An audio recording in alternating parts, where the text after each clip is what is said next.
Hi there and welcome to today's Daily Thought from the Free Church. My name is Sarah and I would like to start off by asking you a really important question. Are you a rich tea or are you actually a hobnob? It will become clear by the end, I promise.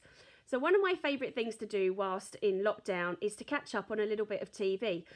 I have really enjoyed watching the celebrity SAS programmes that happens each week. Now, I know it might not be everybody's cup of tea, but there's something about watching celebrities that you would normally watch for a different reason, trying to overcome obstacles that are well out of their comfort zone.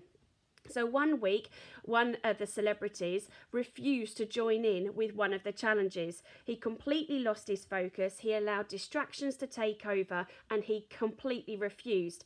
Ant Middleton, who leads the SAS team in the programme, said, "You cannot refuse a task. That is the equivalent of us refusing to soldier.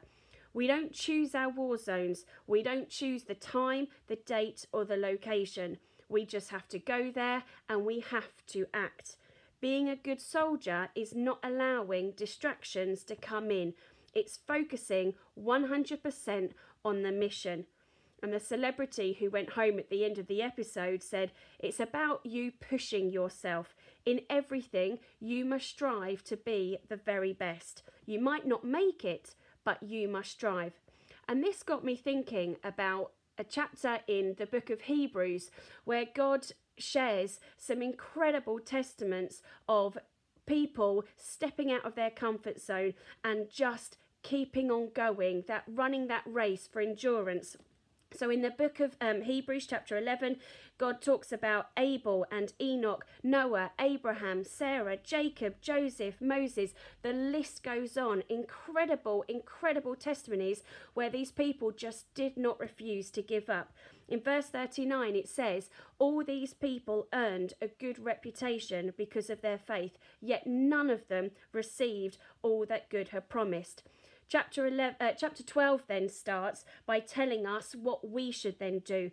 "Therefore, since we are surrounded by such a huge crowd of witnesses to the life of faith, such as those mentioned back in chapter 11, let us strip off every weight that slows us down and let us run with endurance the race God has set before us.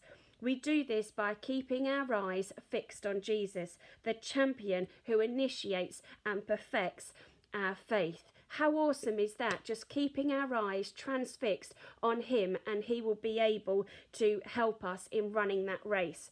Coming back to the question that I asked you before about being a rich tea or a hobnob, one of my favourite comedians is Peter Kay, and in one of his stand-up shows, he discusses the comparison between biscuits and how well they can be used for dipping into your brew.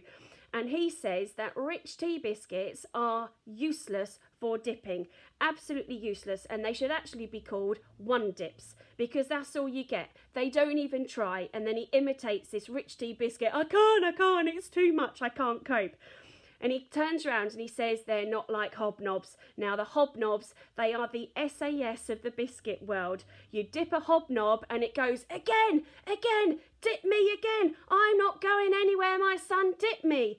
And I just thought how awesome that expression is and how that analogy can fit in to our run for Jesus and to what he was sharing in Hebrews 11 and 12. I want to stand up and be one of those people. I want to stand up and have that reputation that I kept on running the race and enduring the good race for him. So just to remind you, are you a rich tea or are you a hobnob? Have a think about that and see what you want to do. Have a great day.